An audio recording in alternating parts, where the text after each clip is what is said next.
Guys, check po ninyo ito. Oh. May binibenta ako ditong second hand na luxury car. Isang 2018 BMW na 520D M Sport.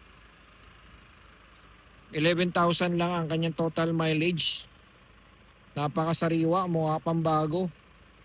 Mukhang hindi second hand mga ka-idol. Oh. Napaka-smooth, stock na stock, makapal pa gulong. Michelin tires, 19-inch alloy wheels. Ayan, first owner ito ha. Kumpleto ang ating dokumento, kumpleto din ang ating susi. Walang issues na bangga o inaabot ng baha. Okay, ang price natin is 2.5 million. Negotiable po ito. Ayan, sa mga interesadong magkaroon ng high-end luxury vehicle na pwedeng i-drive ng mismong owner. Ito na mga idol, oh, napaka-pogi. Sariwang-sariwa. Exterior and interior.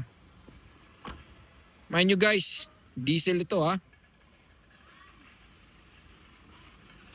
Oh. See? Ayos ba?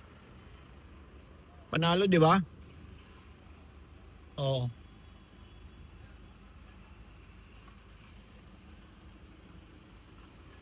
Oh, ayan, no?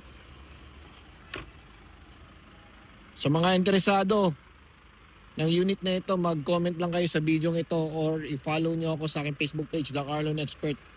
Dito lang po yan sa Pasig.